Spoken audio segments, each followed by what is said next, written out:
selling this car very soon in the near future. So I thought, may as well do a video on it, going over everything it is and the story of it. This is my 1990 Subaru L Series, DL originally, with the dual range part-time four-wheel drive. It's a bit dirty. I bought this car probably about 2 years ago. July of 2022 I bought this car. It was bog standard with factory steelies, roof racks, white front grille, a big bull bar, and it wasn't in great shape. The body was about the same. Steelies were dirty, very dirty. The tyres were old, and as for the interior, it was pretty much the same. Now as for the engine, I'll pop the hood real quick. Standard, and when I bought this car, it came with the carbureted 1.8 litre EA82 motor, which was the predecessor to the EJ. Had that engine for about a year. It was a good engine, strong little engine, but we swapped the EJ in just for shits and giggles. This motor is EJ20 202 from a 2001 Forester, manual Forester. Got it for dirt cheap, got the whole car for dirt cheap because the gearbox was dead. It does need an adapter plate, which you can see there, Subarino adapter plate, made here in Oz, to get the EJ motor to hook up to the EA transmission. But apart from that, everything was really plug and play. My dad has to speak for the wiring because he did most of that, but this intake, completely unmodified. It's had one little section taken out of it, but it's unmodified and fits straight in perfectly to the Leone engine bay, which is pretty funny.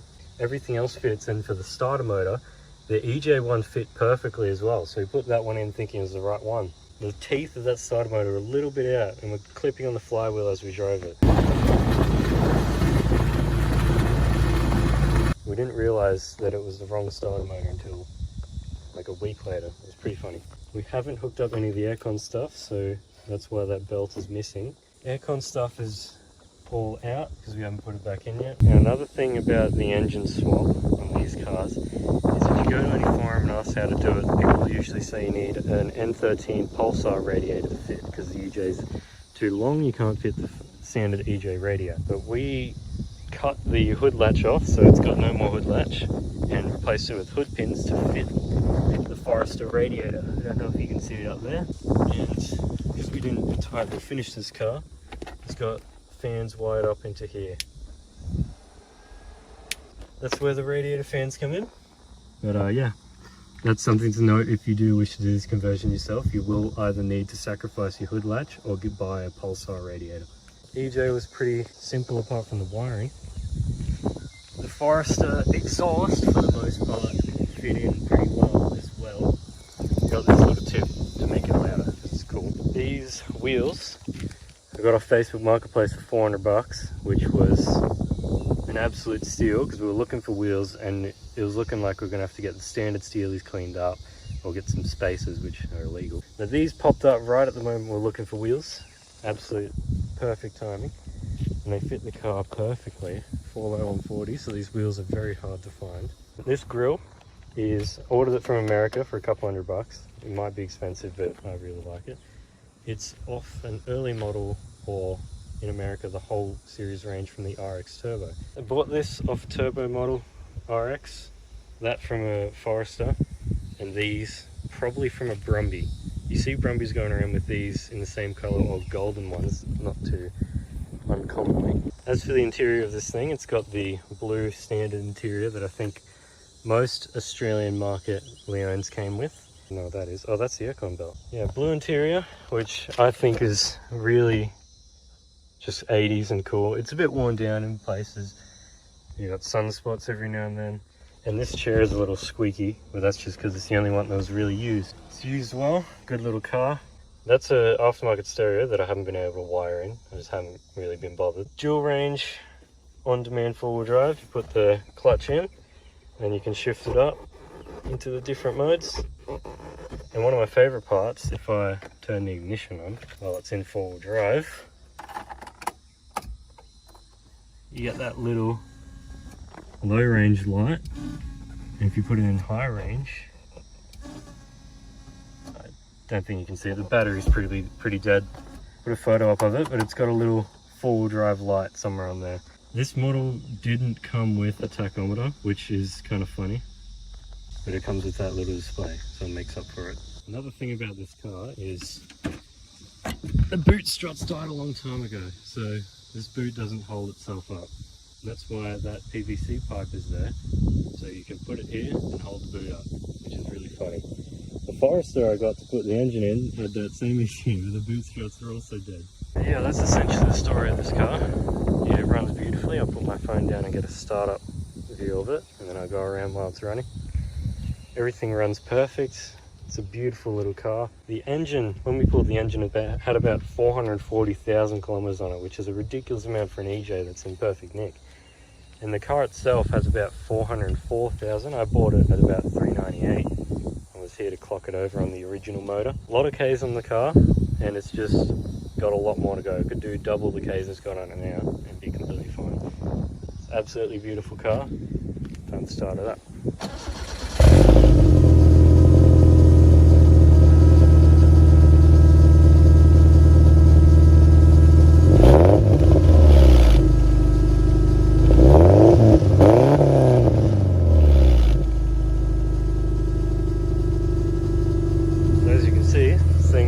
Starts and runs beautifully. The fuel pump is pretty loud. That's because we got a Raceworks high pressure EFI fuel pump down there to flow to the EJ, because the standard one was terrible and sucked and was for a smaller carbureted motor, so it wouldn't have matched. It's a bit loud. We have put some insulation around it. Just listen to it go.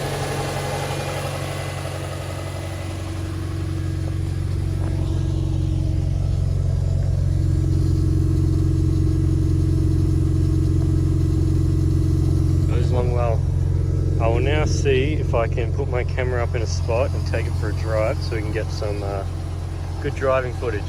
Alright, I'm going to hope that holds where it is. Hope that's not illegal. I'm not going to be looking at my phone, but if I get pulled over, I get pulled over. Let's take her for a quick spin.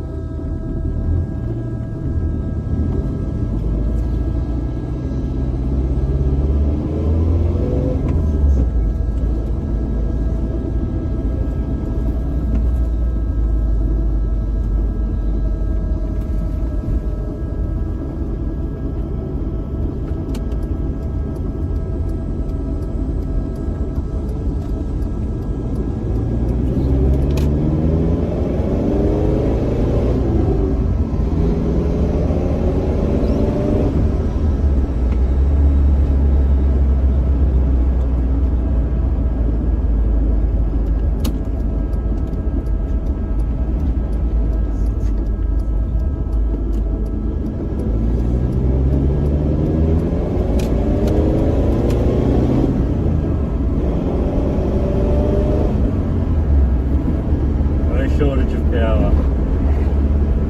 So much fun to drive.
I don't know if the camera just picked it up, but that was a Pulsar Triple S I just went past. don't know how good they are, but I've seen a couple around, they look pretty neat. Alright, so that about sums it up for this car. Beautiful little thing, whole bunch of fun to drive. It's really sad to let it go. I would wish to keep it, but I just can't have two cars at the moment. Got them on Facebook Marketplace, trying to sell it for as much as I can. But yeah, that's about it. Beautiful car.